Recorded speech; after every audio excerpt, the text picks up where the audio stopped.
Hi, hope you're having a nice weekend. We're going to talk today about the most significant political deal in American history. This deal elected Thomas Jefferson president, made sure that the cholera epidemic in New York City ended, founded the Chase Manhattan Bank, and created Tammany Hall, all in one political deal. Only a politician could love this. This is, of course, pure history, and on Saturdays we're experimenting with maybe just doing a history video. So if you like it, let us know and let your friends know to watch.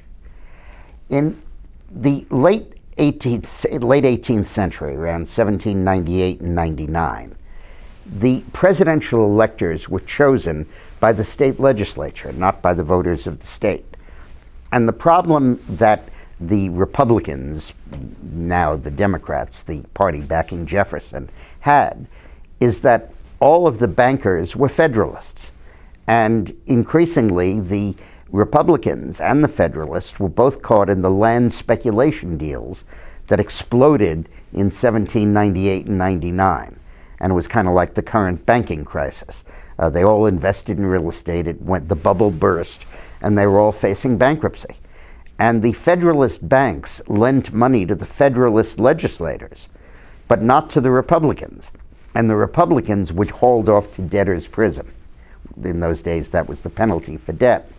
So that you literally had enough Republicans to give New York State to Jefferson, which was the swing state, but too many of them were in prison to be able to vote to do that. And at about the same time, there was a cholera epidemic in New York that was really fierce. And again, in those days, partisanship was much more deeply rooted than it is now. The doctors were largely Federalists, and they wouldn't stay in New York to treat the victims, who were largely Republican. They fled the city, and the cholera epidemic killed huge proportions of the population in New York.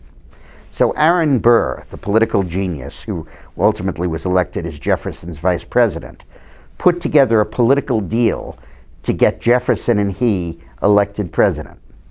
What he did was he got the legislature to pass a bill setting up the Manhattan Water Company, and its job was to build reservoirs that would relieve the water supply of New York, purify it, and get rid of the cholera.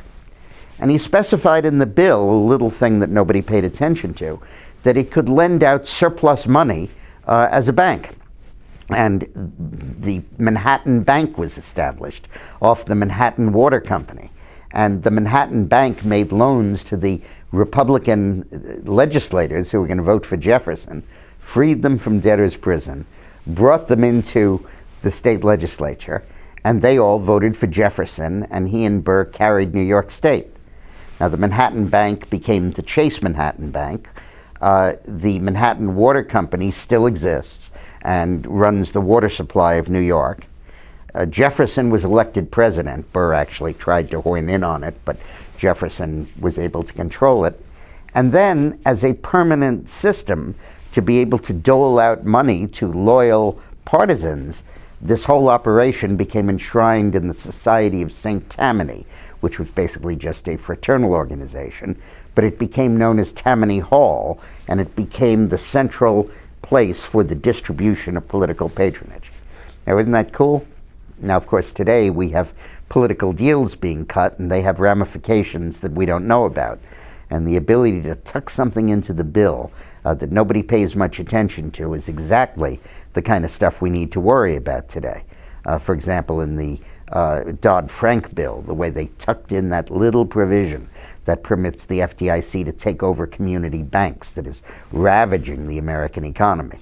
And in the Obamacare bill, where they tucked in that little provision that said all of our patient records are going to go to Washington, and we have no more medical privacy, setting up the basis for rationing. Always have to watch that stuff. Read the fine print. So this is a new thing. We are considering on Saturdays just having a little history lesson about some interesting facets of American history. If you like this, email us at vote.com and dickmorris.com, and forward this to your friends and family, and we'll see how many people watch it and see if you want us to continue doing this. Thanks a lot, and have a nice weekend.